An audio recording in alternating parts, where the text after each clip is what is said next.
Hey folks, Tara here with, a number of places you've seen me: Matthew Wood Institute of Herbalism, American Institute of Naturopathy, and with my very own ETS, Earth Productions. And my team has been saying, and I've been hearing, that you've been wondering, what do I do for, of course, my natural skincare routine? And so I'm going to share that with you. But more than that, I want to share with you the truth and the tricks of healthy looking skin. I'll share my habits and routines that I think help me have healthy looking skin. Now, I have to tell you from the outset, first of all, I have no makeup on. It feels really naked, as it's often said, having no makeup on, especially in front of the camera. So I just have to start out with that. And what I want to share with you are the things that I really learned over the years having skin issues. Now, I know a lot of people don't believe, like when I said I've weighed over 100 pounds since I was 9 years old. I've had really bad skin issues most of my life. But it is those things that helped me to learn, to really strive to learn what is truly healthy and helpful for my body. And so while it may look like on the surface that things are all going great, which hopefully that is the objective, really your skin does portray how well things are going on inside of your body, which we'll learn about and I'll share with you as well. But it's also the result of years of work. So if it feels like, oh, that's not working, why didn't that work overnight? Just know that it does often take some time, especially since your skin is an organ and your body actually cleanses out through your skin. Your body cleanses through your sweat and through just think of whatever comes out of your body. Where it comes out is how it's trying to cleanse. So if your body is toxic or even slightly toxic, which is so common these days with all what's in our environment and our food, if you're breaking out, you have rashes and so forth, just know it's your body's way of communicating that it's trying to get rid of and cleanse something. It's trying to help you. It's not necessarily a curse. Okay, so I already went off in a direction that I didn't think I was going to go off already. This is going to be a series. So first I want to start out with the basics, of course. And some of you are going to be like, okay, I got it. I know that. But for those of you who may not know, it is so important. And I hope to say it in a way that maybe others haven't said. It is so important what you put into your body. Number one, you need good, clean water.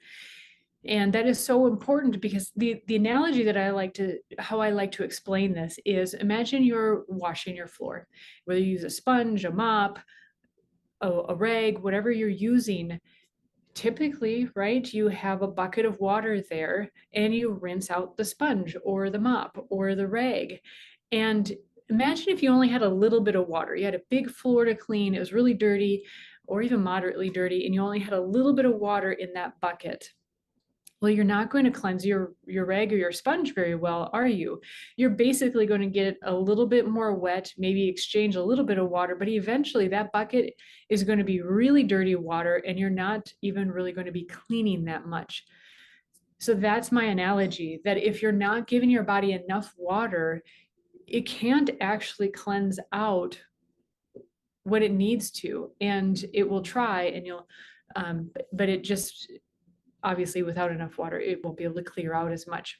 So that's one analogy. Also, people are often say, oh, but I'm going to pee so much if I drink more water. Again, let's imagine that sponge that you're using for cleaning, and that sponge is so dry, that when they've been dry for a year and you can't even soak them in water. It takes hours for them to really start to soak up the water. I think there's a similar analogy. It's amazing how our bodies and the environment have these analogous ways of being and acting. So just know that it may take a while for your body, and it's also perhaps desperately trying to cleanse out so much that it's exchanging that water and getting rid of it just as quickly. So how much is enough water? The standard recommendation is half your body weight in ounces. So easy math, if you weigh 150 pounds, that's 75 ounces. That's a little bit over a half a gallon. And that's pretty standard. The best way that I like to do that, where is it? It was just here. Oh, here it is. It's always by my side.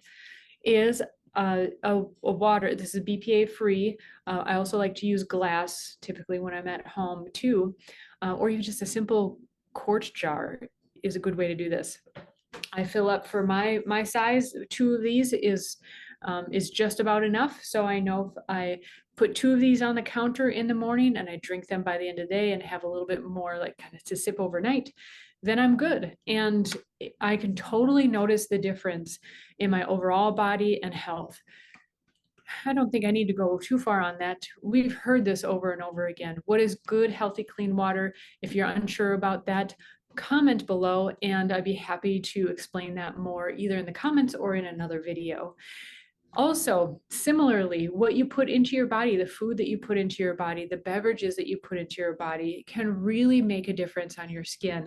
For example, when I've been drinking a lot of coffee, we love our wonderful Colombian coffee harvested by a friend of ours, and it's just delightful. My husband makes a beautiful butter coffee, it's just delightful. And so I get in the habit of having it. It's like, oh, it's such a treat.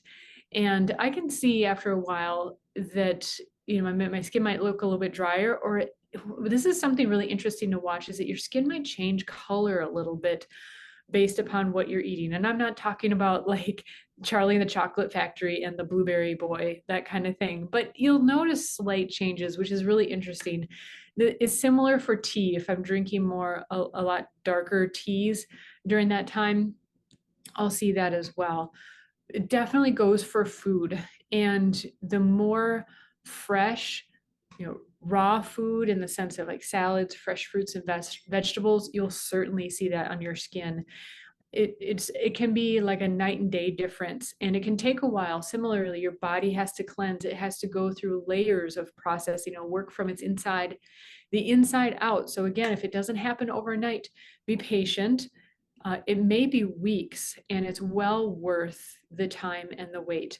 So similarly, now I'm a meat eater. I'm nothing against good, clean, grass-fed, free-range type meat products. But if you are on a meat only and a highly cooked, refined food diet, you'll definitely see it in your skin. So the closer it is to the ground, the fresher the food. And that also means freshly prepared. Now I do keep leftovers. That's just sometimes it's just super practical, and I make a lot of food sometimes we have leftovers, but as fresh as you can make it, the better also. So freshly prepared.